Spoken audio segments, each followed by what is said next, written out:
sakykime, šitoj situacijoje, kadangi aš ten pirmas įvažiavau ir žmogus įvažiavo, antras, tarkim, va tokioje grinai situacijoje, aš pirmas, antras įvažiavo ir tuomet aš tiesiog gražiai paprašiau, kad jūs man nustatėt, jau labai taip, kad neįmanoma, aš gal galėtumėt truputį perstatyti automobilį. Ten gal galėtumėt patraukti. Ir visiškai normalu, kad žmogus gali ir patraukti, nes tikrai neįmanoma išlipti parkavimo, jeigu ten jo labiau jam, ten yra nemažai dar tos vietos likę. Nes aš ten net ir nekonfliktavau. Jeigu žmogus tai supranta kaip konfliktą paprašymą, kad gal galėtumėt pertraukti automobilį ir kad ten jam daug kūro susidegins arba dar kažkas, tai atitinkamai reiškia, jo požiūris kažkoks specifinis. Ir dėl to leistis į konfliktinę situaciją aš kaip ir nebūčiau linkęs, nei gyvenime, nei šitoj, bet galų gale, kad jie galbūt pasijuto kažkaip tai norį kovoti dėl to, tai čia jau išvirto į kitą. Bet gal atbulinė pavara ir važiuoti kitoj vietoj pastatyti mašiną? Ne, galim, gal aš kaip ir netgi priėmiau pats sprendimą, kad aš galiu išlipti ir per kitas dureles ir čia nėra tame problemos didelės, net ir tos atbulinės pavaros nereikia, nes jeigu aš čia pastačiau mašiną, tai man yra kažkokie reikalai nubėgti kažkur, aš ne tam, kad su jais konfliktuočiau, paprašiau jų patraukti tą automobilį. Tai jeigu mes nepriėm sprendimo, tai aš ten kažkaip nekonfliktuosiu su žmonėm, jeigu jie neina į dialogą normalų, žmogišką, paprastą, tada aš einu per kitą pusę, o kad čia pasirodė kitokie truputėlį galbūt žmonės ir kitaip nusiteikė, ten pradėjo knystis po bagažinės ir, sakykime, kėsintis į mano turtą ir iš vis kokią teisę turi, tai čia jau visiškai tokie chuliganai šiuo atvejais. Ir su pasistumdymai, su kažko, tai nes nei aš jų žeidinėjau, vėlgi, kam kas kaip, gal kitas sako, žvilgsnis mane įžeidė. Tai čia vėlgi priklauso nuo situacijos.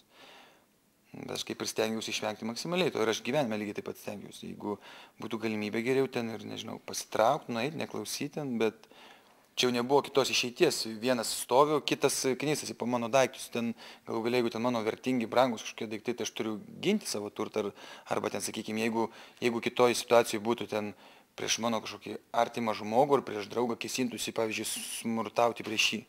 Tai irgi atitinkamai tada jau truputį kitaip modeliuojasi.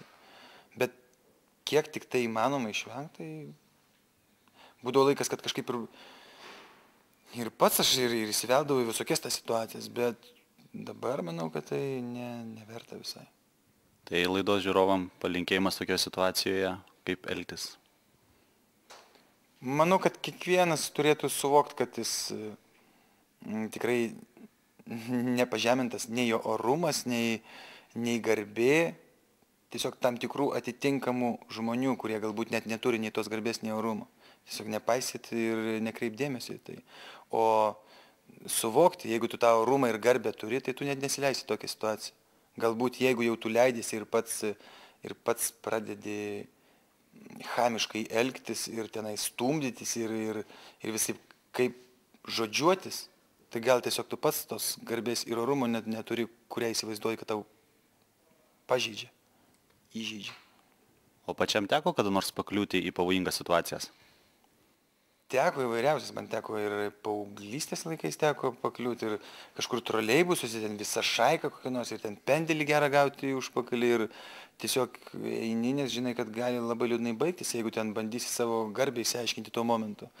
Gali likti ne tik be garbės, bet ir su plėštais rūbais, su kokiu nors nosim, nežinau, suknežinta ir be priekinių dantų. Tai kaip ir geriau įsivaizduoti, kad tariamai pažemino tavo orumą, nors nieks ten nepažemino, nei kad tikrai fiziškai kažko tai netekti arba apturėti kokias traumas. Kokią nors situaciją galėtum įvardinti, kuri buvo nemaloni ir iš kurios galėtų pasimokyti mūsų laidos žiūrovai? Manau, kad nemaloni buvo tokiam pereinamam paauglystės laikotarpiu. Aš ir pats galbūt netgi manau, kad mes dažnai irgi patys gal dažniau ieškom tų situacijų ir už ko užsikabinti, nei kad išvengti. Ir gal aš net palinkėčiau laidos žiūrovams, kad neieškot tų situacijų ir jeigu yra toksai noras, tai tada eiti į kovos mokyklas, ten yra ringai, kur tu tikrai fiziškai gali pasitikrinti taip normaliai su atitinkamais savo priešininkais. Nes labai dažnai netgi tie, kurie nori pasitikrinti savo fizinį pranašumą, jėgą, galią, tai kažkaip dažnais atvejais netgi jie tikrinasi su silpnesniais, kaip būtų keista. Matyti, yra tas kompleksas, yra kažkoks satisfakcijos apturėjimas nugalint, bet kažkodėl silpnesnį.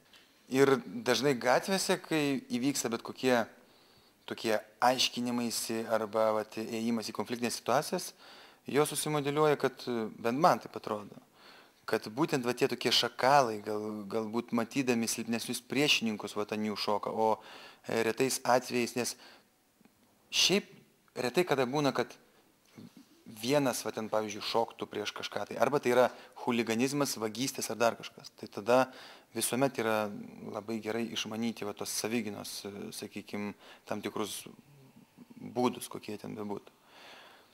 Bet jeigu čia tikrai žmonės ten nori, pavyzdžiui, jie pasitikrinti savo fizinės galias ir taip toliau panašiai, tam yra, manau, labai geros vietos, net ir boksas iš to ir kilo, kad džentelmenai aiškinti savo santykius pradėjo labai garbingai bokso ringe ir netgi dar nuo ankstesnių laikų, dar su špagom, kai fektuodavosi, numesdavo pirštinę ir tai ir būdavo, ar tu priimi iššūkį ir nepriimi iššūkį.